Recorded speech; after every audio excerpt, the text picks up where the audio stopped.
Hello, sports fans. Welcome to Super Sports Central. Today we have my Week 7 USFL predictions. So last week I had a record of 3-1, which brings my overall record for the USFL season to 16-8. So there are no Friday games, so we're going to start our predictions obviously on Saturday. So starting with the early Saturday game, we have the Generals against the Bandits. So the big story for the Generals is quarterback DeAndre Johnson left the game against the Gamblers with an injury and did not return. And they also claimed Kyle Lawetta, the former Giant quarterback, off the waivers. So Johnson is a big loss for the Generals. He's been improving every week, and was a big part of the Generals' offense. Another quarterbacks for the Generals are Luis Perez and Kyle Lawetta. I expect to see Luis Perez more, and as a General fan, I want to see Luis Perez more. But it's going to be interesting to see what Mike Riley does, because neither of them have the athleticism or like the speed that DeAndre Johnson has to make them a true rushing threat. And for the Bandits, so I thought the strength of their team would definitely be their defensive front and stopping the run, but they haven't been able to stop the run at all. They got ran over last week by the Stars for almost 200 rushing yards. Another bad thing for the Bandits is the Generals are really good at rushing the football. So my prediction is the Generals will take this one home, winning by a score of 24-16. The next game, we have the Saturday night game, and that is the Breakers against the Panthers. So another quarterback move was made between these two teams. The Panthers released Shea Patterson, and the Breakers picked him up. Shea Patterson revenge game, but not really. Patterson probably won't start because the Breakers have Kyle Slaughter, who's one of the better quarterbacks in the USFL.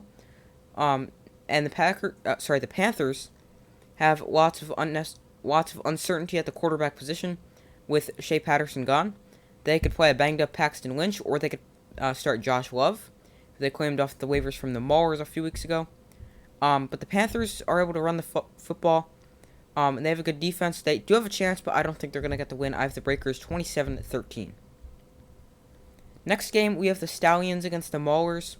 So this is the game we will be doing a live watch party for. That will start at about 2 o'clock Eastern Time, maybe 1:50. However, it's not set in stone yet. I will let you guys know if something changes, but that's why you got to make sure you subscribe and turn on notifications so you don't miss when I go live or post another video. So my prediction for the game. The Stallions haven't figured out a true number one quarterback. They have Jamar Smith, who's played the majority of each game, but then Alex McGough, who's been used as a true dual threat quarterback. Specifically, they've liked to use his rushing ability.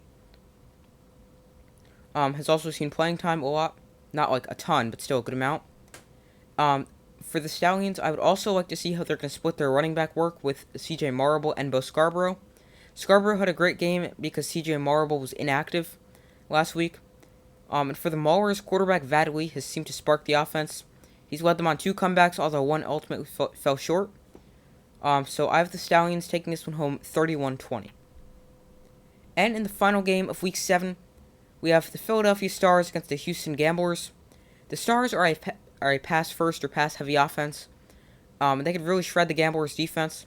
But the Gamblers do have one of the better cornerbacks in the USFL and Will Likely. But outside of that, they're not very good in the secondary. The Stars are also going to need to run the ball. They're not going to be able to throw the ball every single play. Otherwise, Case Cookus will end up with like 90 pass attempts. And for the Gamblers, they've suffered several heartbreaking losses, including one last week where they lost in a last-second quarterback sneak. Another exciting game, I have the Stars getting the win. Another close game for the Gamblers that I have the Gamblers losing. Stars get the win at 27-16. So those are my Week 7 USFL predictions. Let me know your predictions in the comments if you agree with my predictions, disagree, and why. Let me know, as I just said, if you'd agree, disagree, and why. I do my best to post as often as possible. Make sure to like, subscribe, and comment, and I will see you in the next video.